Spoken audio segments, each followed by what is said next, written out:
여러분, 우리는 오늘 본문인 요한복음에서요, 이 성령님의 중요한 역할 중에 하나가 바로 우리를 책망하시는 것임을 발견하게 됩니다. 뭐라고요? 책망하시는 것. 본문의 배경은 이렇습니다. 곧 십자가를 지실 때가 이른 줄 아신 예수님은요, 제자들에게 마지막 고별 설교를 하십니다. 자꾸 떠나신다는 말씀을 하시자 근심하며 두려워 떠는 제자들에게 예수님은 내가 떠나야 너희에게 보혜사, 곧 위로하시고 변호하시는 성령님이 오실 거라고 말씀하시면서요, 오늘 본문 8절에서 이 오실 보혜사 성령님이 하실 매우 중요한 역할을 우리에게 말씀하시는데요. 같이 오늘 본문 8절 말씀을 다시 한번 읽을까요? 같이 읽죠. 시작. 그가 와서 죄에 대하여, 의에 대하여, 심판에 대하여 세상을 책망하시리라. 자, 보혜사 성령님이 오셔서 무슨 일을 하실 거래요? 세상을 책망하실 거랍니다.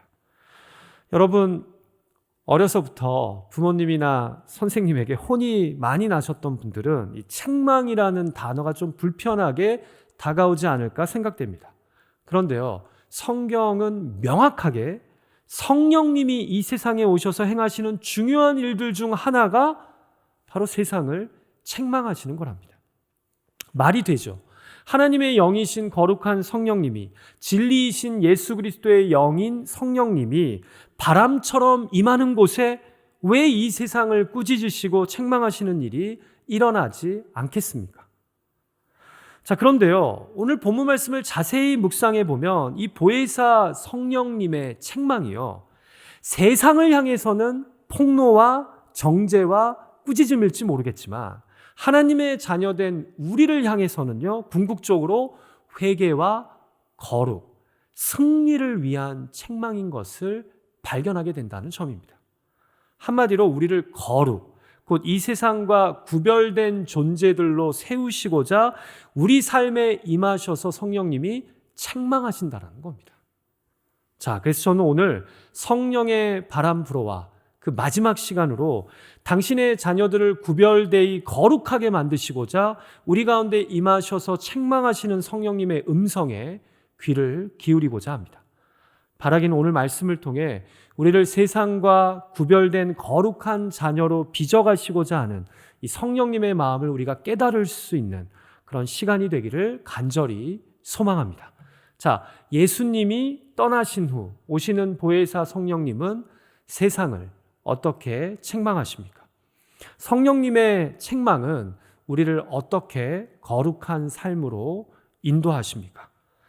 자, 첫 번째로 성령님은 세상의 죄를 책망하셔서 우리로 회개하게 하십니다. 자, 같이 오늘 본문인 8절 말씀을 자막을 보면서 다시 한번 읽을까요? 같이 읽죠. 시작. 그가 와서 죄에 대하여 세상을 책망하시리라. 성령님의 첫 번째 책망의 대상은 바로 죄입니다. 죄. 여러분, 성령님이 하시는 중요한 일 중에 하나를 꼽으라면 바로 우리 가운데 감동케 하시는 영으로 임하셔서 우리의 죄악을 깨닫게 하시고 자백케 하시는 일이 아닐까요? 그래서 성령이 강하게 임한 곳에는요, 항상 죄의 고백과 회개가 일어납니다. 우리가 성령의 행전이라고 할 수 있는 사도행전을 보면요, 성령의 바람이 강하게 부는 곳에서는 하나같이 자신의 죄를 회개하는 물결이 일어나는 것을 보게 됩니다. 그래서 여러분, 사도 베드로가요, 사도행전 2장에서 성령을 선물로 받으라고 외치면서 뭐라고 합니까? 너희가 회개하여 각각 예수 그리스도의 이름으로 세례를 받고 죄사함을 받으라. 성령이 임한 곳에는 항상 죄에 대한 민감한 반응에 따른 회개와 죄사함의 은혜가 넘친다는 겁니다. 자, 그렇다면 반대로 성령님의 역사를 거부하는 곳에서는 어떤 일이 일어날까요? 항상 자신의 죄를 향해 목이 곧은 모습, 그리고 성령의 깨닫게 하시는 역사에 이 마음과 귀를 닫는 일이 일어납니다. 그래서 우리가 사도행전 7장 51절을 보면요, 집사 스데반이 성령이 충만하여 조상들의 죄를 답습하는 이스라엘의 죄악을 책망합니다. 근데 이스라엘의 죄악을 책망하면서 그가 뭐라고 합니까? 같이 한번 읽을까요? 시작. 목이 곧고 마음과 귀에 할례를 받지 못한 사람들아, 너희도 너희 조상과 같이 항상 성령을 거스르는도다. 자, 자신들의 죄를 인정하려고도 회개하려고도 하지 않는 이 모인 군중들의 모습을 보며 집사 스데반이 뭐라고 합니까? 너희는 항상 성령을 거스른다. 성령이 너희를 책망케 하심으로 너희의 죄를 깨닫게 하고 그것을 예수의 십자가 복음을 의지함으로 회개케 하기를 원하시는데 너희는 이것을 또 거부한다라는 거예요. 사랑하는 예배자 여러분, 제가 지금까지 예배 가운데 경험한 성령님은요, 항상 나의 연약함과 죄악, 교만을 깨닫게 하시는 성령님이셨지, 반대로 남의 문제와 탓을 발견하게 하셔서 원망하고 불평하며 분노하게 하시는 분이 아니었습니다. 제가 가정과 사역의 현장에서 아니면 인간관계 속에서 어려움이 있어서 그 무거운 짐을 가지고 새벽 기도에 나와 기도할 때요, 성령께서 강한 감동으로 저에게 임하셔서 야, 그건 내 잘못이 하나도 없어. 그냥 헤어져. 너만 계속 당할 수는 없지. 너도 받은 대로 그대로 돌려줘 라고 안타깝지만 말씀해 주신 적은 단 한 번도 없어요. 성령님은 그렇게 역사하시지 않아요. 항상 성령님은 그 관계와 문제 속에서 저의 감춰진 연약함을, 죄악을, 그리고 교만을 깨닫게 하셨습니다. 한번 여러분도 여러분의 성령 충만했던 예배를 돌아보십시오. 그때 성령께서 말씀과 기도 가운데 감화 감동하심으로 역사하셔서 여러분들에게 이제 그 사람하고의 관계 그만 끝내라고, 화해하지 말고 이번 기회에 코를 아주 납작하게 만들어주라고 하시던가요? 여러분, 성령님은 그렇게 임하시지 않습니다. 더불어 사랑하는 예배자 여러분, 이런 질문도 던져보고 싶어요. 여러분은 죄를 감출 때 신이 나십니까? 아니면 나의 연약함과 한계를 솔직하게 예수님의 십자가 앞에 드러내며 인정할 때 더 신이 나십니까? 뜻밖에도 죄를 감추고 부정할 때는 더 괴롭고 불안하고 짜증이 나는데, 성령의 감동 속에 나의 죄악을 깨닫고 인정하면 비록 그 순간에는 마음이 많이 아프지만, 나를 찌르지만 오히려 더 큰 자유와 평강이 우리에게 주어지지 않습니까? 그것을 맛보시지 않았습니까? 여러분, 이것이 바로 성령님의 책망이요, 궁극적으로는 우리를 위한 책망이라는 증거입니다. 죄의 책망을 통해 우리를 거룩한 회개로, 거룩한 자유로 인도하시기 때문입니다. 부디 가정과 일터 관계 속에서 성령님이 나의 잘못을, 문제를, 죄악과 교만을 깨닫게 하실 때 그 깨달음에 순전하게 반응할 수 있는, 그래서 오히려 거룩을 선택하는 성령 충만한 저와 여러분이 될 수 있기를 간절히 소망합니다. 자, 그런데 오늘 본문에서 예수님은 자신의 죄를 깨닫지도 인정하지도 않는 세상을 책망하시면서요, 좀 더 큰 의미의 죄를 말씀하십니다. 같이 본문 9절 말씀을 읽을까요? 이 9절 말씀은 앞에 나온 이 죄에 대하여 책망하신다는 내용을 보충 설명해 주는 말씀입니다. 같이 읽죠. 시작.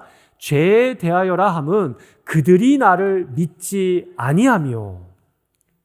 자, 여러분, 성령님은 세상이 죄를 짓고 있음을, 우리가 죄 가운데 있음을 밝히 드러내시며 책망하십니다. 그런데 죄란 다름 아닌 나를 믿지 않는 것이다 라고 지금 말씀하십니다. 한마디로 불신의 죄를 말씀하시는 겁니다.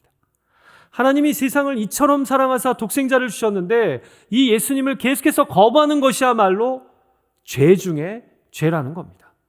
지금 예수님은요, 곧 있을 일에 대해서 사실 말씀하시는 거예요. 지금 예루살렘에 예수님이 입성했을 때는 그렇게나 환호했던 사람들이 이제 곧 예수님을 십자가에 못 박으려고 하지 않을 겁니까? 그러니까 예루살렘과 이스라엘 사람들이 예수를 메시아로 믿지 않는 것이 가장 큰 죄라는 겁니다. 그런데 성령님께서는 자신이 이 세상을 떠난 뒤에 이런 세상의 죄를 책망하게 하시고 그로 말미암아 믿지 않는 자들로 예수를 그리스도로 믿게 만드실 거라는 겁니다. 사랑하는 예배자 여러분, 지금 요한복음은 예수님을 영접하지 않고 계속해서 거절하는 것이 세상이 책망을 받을 가장 큰 죄랍니다. 다르게 이야기하자면 죄란 예수님을 믿지 않는 것이요, 그분의 말씀을 거부하는 것입니다. 예수 그리스도가, 그리고 그분의 말씀이 피조물인 우리 인간을 가장 인간답게, 하나님의 자녀를 가장 자녀답게 살 수 있게 하는 유일한 방법이자 기준임을 인정하지 않고 거부하는 것이 죄라는 겁니다. 내가 내 인생의 주인이 되어서 하나님 그딴 분 필요 없어, 내가 필요할 때만 찾을 분이야 라고 생각하는 그것이 가장 큰 죄라는 겁니다. 여러분, 이 말은요, 우리가 우리 인생의 주인이 되어 내 삶을 항해하고 조종해서는 결코 우리 삶을 우리가 온전히 감당할 수 없음을 인정해야 된다는 겁니다. 깨달아야 된다는 겁니다. 예수님이 떠난 이후에 성령님께서 이런 책망을, 깨달음을 너희에게 줄 때마다 제발 회개함으로, 예수를 그리스도로 믿고 죄를 회개함으로 거룩을 향한 삶을 살아가라는 겁니다. 부디 예수 그리스도의 복음이 아니면, 그 대속의 은혜가 아니면 내가 온전히 살아갈 수 없는 연약한 존재임을 깨닫고 성령의 책망하심에 순종함으로 거룩을 향한 길을 계속해서 온전히 걸어갈 수 있는 저와 여러분이 되시기를 주님의 이름으로 축복합니다. 자, 두 번째로 보혜사 성령님은 우리를 어떻게 거룩하게 하십니까? 성령님은 세상의 의를 책망하셔서 우리로 거룩하게 하십니다. 자, 본문 8절의 말씀을 다시 한번 볼까요? 뭐라고 적혀 있어요? 두 번째로 그가 와서 의에 대하여 세상을 책망하시리라. 자, 성령님이 먼저 죄에 대하여 세상을 책망하시고 그 다음에는 의에 대하여 책망하신답니다. 여기서 이 의는 무엇일까요? 한마디로 스스로를 의롭다고 생각하며 자신의 의를 자랑하고 구원의 조건으로 삼으려는 우리의 모습을 성령님이 계속해서 뭐 하신다는 거예요? 책망하신다는 겁니다. 여러분, 보혜사 성령님이 우리의 죄와 의를 책망하시는 궁극적인 목적이 무엇일까요? 우리로 하여금 계속해서 죄송한 마음이 들게 하려고요? 아니면 내가 내 인생의 주인이 되어서는 결코 살 수 없는 연약한 존재임을 깨닫게 하시려고요? 그래서 죄사함을 받게 하시려고요? 예, 맞을 수 있습니다. 그런데 더 중요하고 큰 의미는 뭔지 아십니까? 이제 우리가 예수 그리스도를 힘입어 하나님 앞에서 의롭게 살게 하시려는 겁니다. 그래서 성령님이 우리를 책망하시는 거예요. 여전히 나에게 소망이 있고 내가 의롭게 살 수 있고 나에게 선한 것이 있다고 생각하는 그 마음을 책망하심으로 네가 의롭게 사는 길은 오직 예수 그리스도의 복음에만 있음을 깨닫게 하시려는 거예요. 여러분, 그래서 에베소 2장에서 바울이 예수님의 십자가 대속의 은혜를 이야기하며 10절에서 뭐라고 합니까?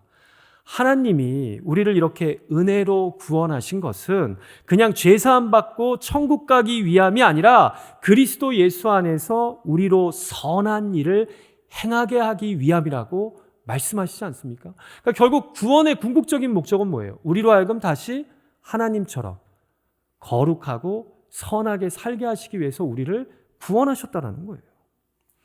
자, 그러니까 성령님은 이제 구원받은 자로서 우리로 계속해서 의로운 삶, 하나님이 원하시는 선한 일을 행하도록 우리를 자극하시고 때때로 책망하십니다. 그런데 여러분, 이런 질문 드리고 싶어요. 우리의 의와 노력으로 우리가 선하게 살 수 있습니까? 우리 솔직하게 한번 답해보죠. 어떤 분이 얼마 전에도 저에게 이런 말씀을 하시더라고요. 제가 이 이야기를 목회하면서 종종 들어요. 목사님, 정말 안 바뀌는 것이 우리 인간인 것 같습니다.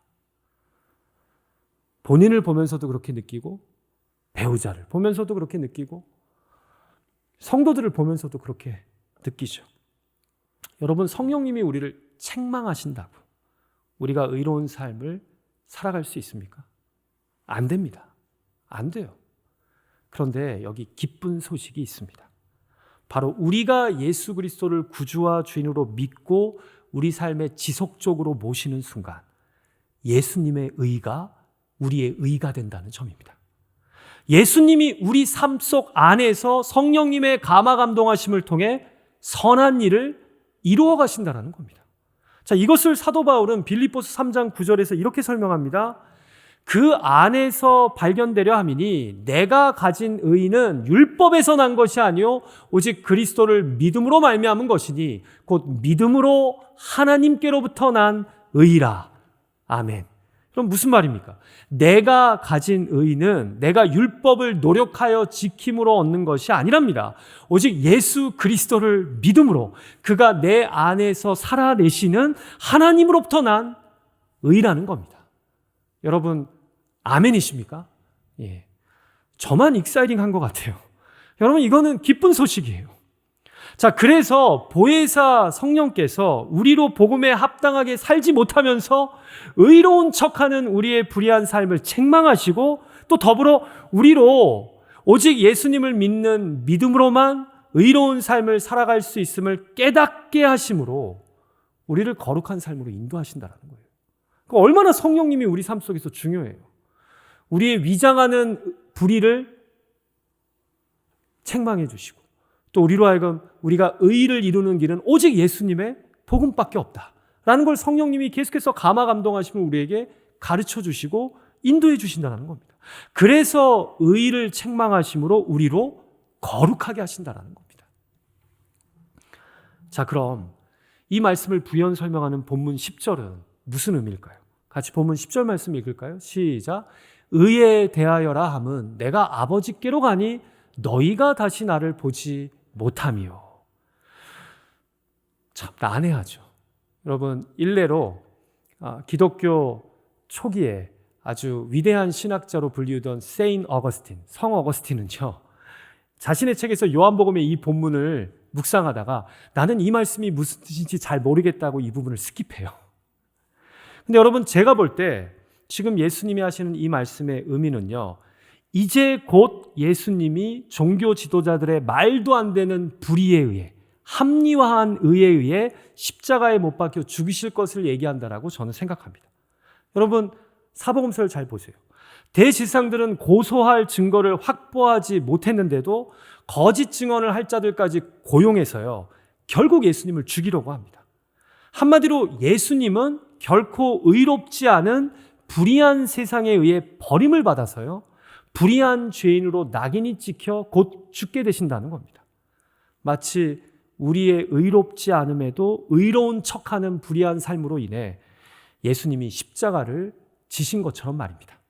자, 그런데 이 세상에 의로운 척하는 불의에 의해 죽임을 당하신 예수님이 죽으신 후에 부활하셔서 어디로 가십니까?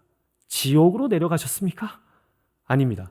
아까 읽은 말씀처럼 하늘에 계신 거룩하신 아버지께로 돌아가셔서 지금 거룩하신 하나님 보좌 우편에 앉아 계시답니다. 지금 10절에서 의에 대하여라 하면 내가 아버지께로 가니 라고 말씀하잖아요. 여러분 이 말씀은 무슨 의미냐? 바로 세상의 거짓된 의에 의해 억울하게 죽임을 당하신 예수님의 무죄가 의로우심이 드러났다라는 선언입니다. 왜냐하면 세상이 예수님을 죄인이라고 의롭지 않다고 버렸는데 의로우신 하나님 아버지가 그를 영접했다는 것은 예수님이 의로우시다는 증거이기 때문입니다. 여러분 이해가 되세요? 자, 그래서 예수님이 십자가에 못 박혀 죽으신 후에 보혜사 성령님은요, 이러한 세상의 불의를 책망하심으로 예수님이 의로우심을 드러내시며 동시에 이 의로우신 예수님을 우리가 믿음으로만 의로워질 수 있음을 계속해서 깨닫게 해주시고 보여주신다는 겁니다. 결국 성령님은요, 예수님의 제자들이, 하나님의 백성들이 세상보다 더 정의롭고 공의로운 삶을 살게 하심으로 세상의 이 이기적이고 자의적인 의가 얼마나 잘못되었는지를 드러내실 거라는 겁니다. 세상은 예수님을 더 이상 못 보겠지만 보혜사 성령님이 그를 구주와 주인으로 믿는 자들을 통해 예수 그리스도의 의를 세상에 밝히 보여주실 거라는 겁니다. 우리를 어떻게 하심으로요? 책망하심으로 말미암아 말입니다. 여러분, 그리스도인의 삶은요, 예수님이 걸어가신 십자가의 길을 보면서 나도 저렇게 살아야지, 나도 저 십자가 지고 살아야지라고 해서 그 삶을 살아갈 수 있는 게 아니에요. 오히려 그리스도인의 삶은 예수님의 십자가 대속의 은혜가 나를 안고 그 길을 살아갈 수 있게 만드시는 겁니다. 그 은혜가, 그 사랑이 나로 하여금 십자가의 길을, 하나님이 기뻐하시는 그 거룩의 길을 걷게 만드신다라는 거예요. 사랑하는 예배자 여러분, 그래서 성도의 삶에 있어 성령님은 너무나 중요합니다. 우리 안에 침투한 이 위장된 불의를 책망하셔서 우리로 예수님처럼 의로운 삶을 살아가도록 역사하시기 때문입니다. 의로운 삶은 나의 힘으로 이루는 것이 아닌 예수님의 영이신 성령님께서 우리를 감동시키셔서 그분의 삶을 닮아가도록 역사하시는 것이기 때문입니다. 말씀을 듣는 가운데, 진실한 기도와 찬양 가운데 성령님이 우리의 마음을 뜨겁게 하십니다. 그래서 먼저는 우리의 불의한 삶을 위장하고 있는 의를 책망하십니다. 그러나 거기서 그냥 낙심하게 만드시지 않고 나의 어린 양 예수 그리스도를 힘입어 우리로 거룩한 의의 삶을 다시 사모하고 그 삶을 살아가게 만드십니다. 십자가의 은혜와 사랑이 나를 감싸 안고 나로 하여금 거룩한 삶을 살아가도록 만드신다는 겁니다. 근데 이 일 가운데 성령님이 역사하신다는 거죠. 부디 우리를 책망하셔서 거룩하게 하시는 주님의 음성 앞에 무릎 꿇을 수 있는 저와 여러분이 되시기를 간절히 소망합니다. 자, 마지막 세 번째로 보혜사 성령님의 책망은 우리를 어떻게 거룩한 삶으로 인도합니까? 성령님은요, 세상의 심판을 책망하셔서 결국 우리로 승리하게 하십니다.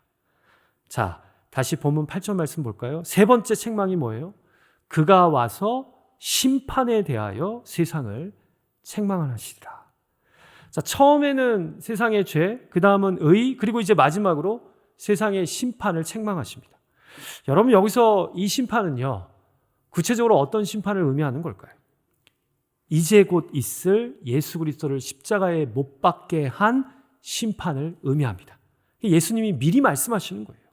자, 그럼 성령님이 예수님이 떠나신 후에 오셔서 책망하신다는 것은 예수님을 십자가에 못 박아 죽게 한 빌라도 총독을 책망하신다는 말씀일까요? 아닙니다. 그럼 요한복음은요, 본문 11절에서 예수님에게 심판을 내린 자는 세상 임금이라고 말씀하는데, 우리가 같이 이 심판을 추가 설명한 본문 11절 말씀 한번 읽어볼까요? 시작. 심판에 대하여라 함은 이 세상 임금이 심판을 받았습니다. 이게 무슨 말일까요? 세상 임금이 예수님을 십자가로 심판할 것인데 성령님은 오셔서 오히려 그 세상 임금이 심판받았음을 말씀하시며 이 심판을 책망하신다는 겁니다. 여러분, 우리가 요한복음을 읽다 보면요, 예수님이 종종 세상 임금을 이야기하시는데요, 요한복음에서 세상 임금은 실제 한 나라나 어떤 식민지 국가를 통치하는 지도자를 의미하는 것이 아니라 사탄 마귀를 의미하는 겁니다. 자, 그런데 예수님이 결국 이 사탄 마귀의 정죄와 심판에 의해 십자가에 달려 죽으시게 되지 않습니까? 근데 죽으시는 걸로 그냥 끝이 납니까? 아니죠. 3일 후에 부활 승리하심으로 사탄의 권세를 이기십니다. 그래서 우리가 요한복음 12장 31절을 보면요, 앞서서 예수님은 이미 자신이 십자가에 달려 죽으시고 부활하심으로 세상 임금이 쫓김을 당하게 될 것을 이야기하시면서 이렇게 말씀합니다. 이제 이 세상에 심판이 이르렀으니 이 세상 임금이 쫓겨나리라. 아까 10절 말씀하고 11절 말씀하고 연결되잖아요.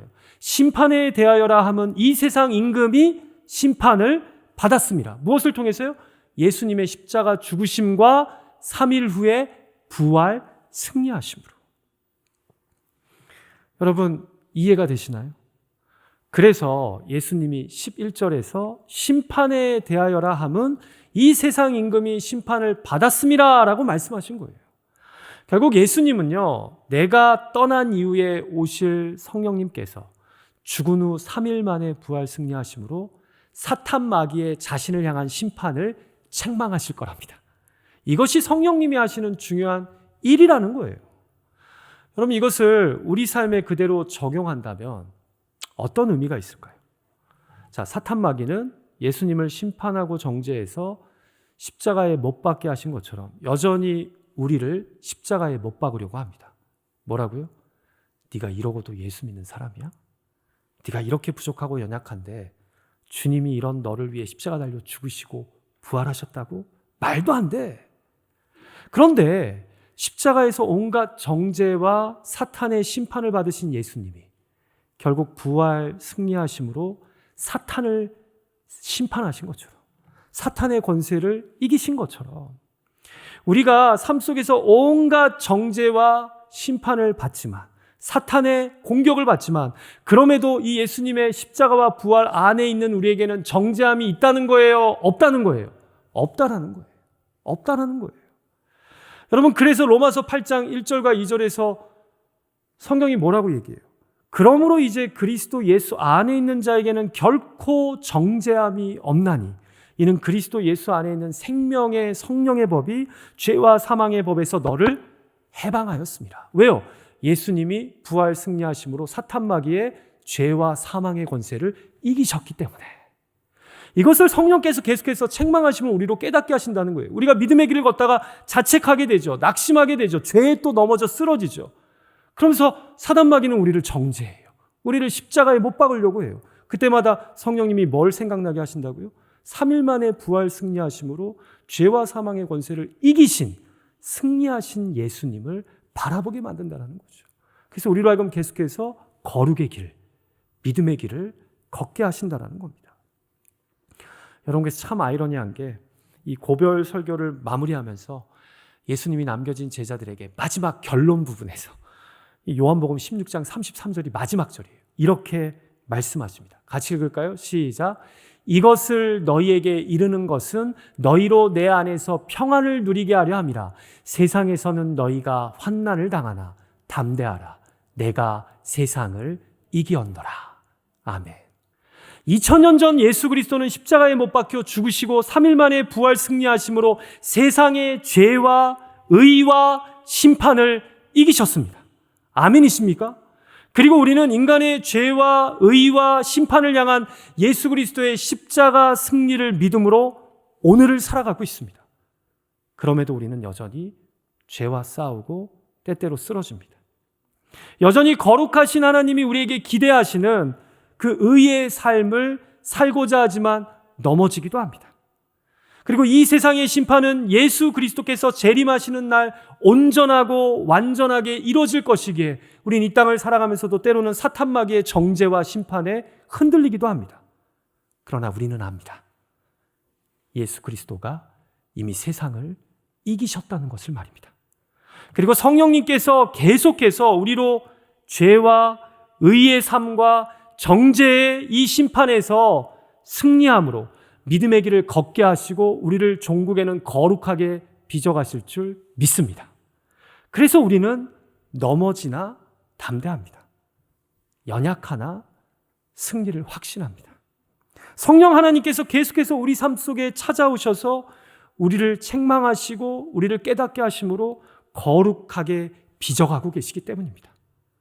이 믿음을 갖고 오늘을 거룩을 위해 살아갈 수 있는 저와 여러분이 되시기를 간절히 소망합니다.